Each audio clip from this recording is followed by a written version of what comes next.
Hello ಎಲ್ರಿಗೂ ನಮಸ್ಕಾರ. ನಿಮ್ಮ ಮನೆ ಮುಂದೆ ಏನಾರ ಮೋಟ್ರ್ ಇದ್ದು ಏನಾರ ತೊಂದರೆ ಆಗ್ತಾಯಿದೆಯಾ ನೋಡಿ, ಒಂದು ಕಾಲಡಿ ಸ್ಲ್ಯಾಬ್ ಕಟ್ಬಿಟ್ಟು ಯಾವ ರೀತಿ ಅಂಡರ್ಗ್ರೌಂಡ್ ಮಾಡ್ಕೋಬೋದು ಅಂದ್ಬಿಟ್ಟು ಈ ವಿಡಿಯೋದಲ್ಲಿ ನೋಡಿ. ನಿಮ್ಮಿಂದ ಒಬ್ರಿಗೆ ಹೆಲ್ಪ್ ಆಗಲಿ, ಶೇರ್ ಮಾಡಿ, ಲೈಕ್ ಮಾಡಿ, ಸಬ್ಸ್ಕ್ರೈಬ್ ಮಾಡ್ಕೊಳ್ಳಿ.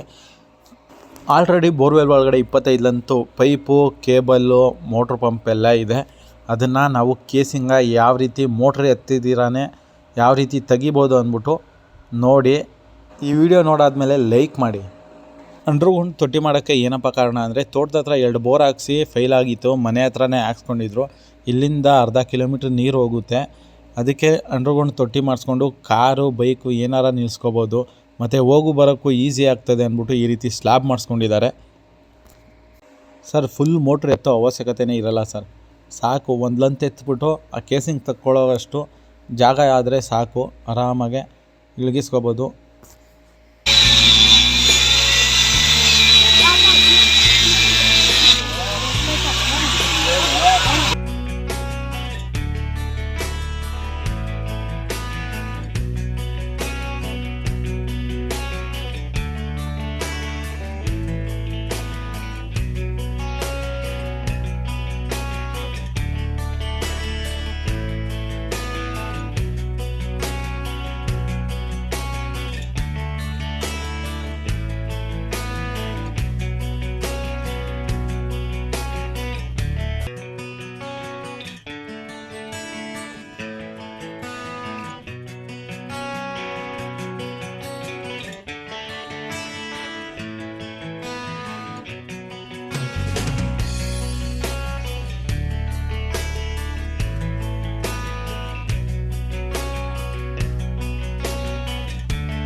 ಮೋಟ್ರು ಆ ಸ್ಲ್ಯಾಬ್ ಒಳಗಡೆ ಅರ್ಧ ಅಡಿ ಡೌನಲ್ಲಿದೆ. ಈ ವಿಡಿಯೋ ನೋಡಿದವರೆಲ್ಲ ಪ್ಲೀಸ್ ಲೈಕ್ ಮಾಡಿ, ಶೇರ್ ಮಾಡಿ, ಸಬ್ಸ್ಕ್ರೈಬ್ ಮಾಡ್ಕೊಳ್ಳಿ. ನಿಮ್ಮಿಂದ ಒಬ್ಬರಿಗೆ ಹೆಲ್ಪ್ ಆಗಲಿ.